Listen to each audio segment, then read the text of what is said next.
my grandmother was crazy. She was borderline personality, maybe borderline multiple personality. And she made it very strange when I was growing up. I grew up in Alaska, and I would go visit her in the summers. And I'd show up, and Los Angeles life is really sitting in a car for most of the time.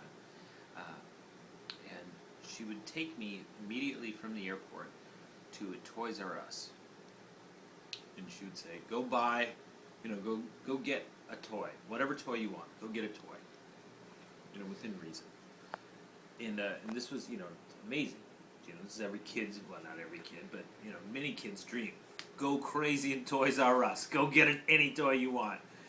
And so I'd run, and I'd, G.I. Joe or He-Man or something, and I'd bring it back, and I'd be like, this is my toy. And I remember one year I was really into Robotech. And she's like, okay, put it in the cart, and then we'd buy it, or she'd buy it.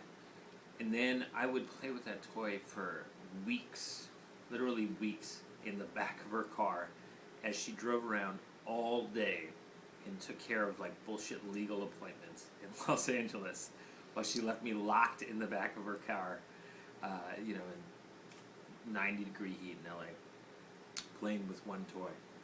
And I remember I really wanted to go to Disneyland. And so in the past, when I was young, she had taken me to Disneyland. But then one year, I think I was about 9 or 10, she didn't want to go to Disneyland because she had more legal appointments. So she drives me to Disneyland, to the parking lot. She concedes to take me there. She gives me $50. She drops me at the gate and says, I'll meet you at 5. It was 10 in the morning.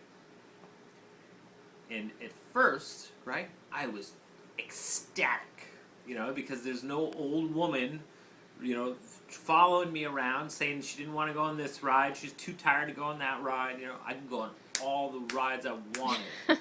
Up, down, center, Magic Mountain, 3 times in a row, Space Mountain, rather. And I just was like a cannon, just shot out into the world. But what I soon learned, after about half an hour inside Disneyland is a place where people go together. Single people alone do not visit Disneyland because it is a place of community. And I would go on a ride, but the ride doesn't mean as much when you're by yourself. There's no one to say, this is crazy. Oh my God, I can't believe it. You just say that to yourself, and saying that to yourself is not as fun. So being a young kid, I would glom on to other groups of little kids, until they would discover that they had a defector with them, and then they'd be like, who do you belong to? And I'd be like, nobody. And then I would kind of slink away before they could, put a collar on me and report me to the authorities.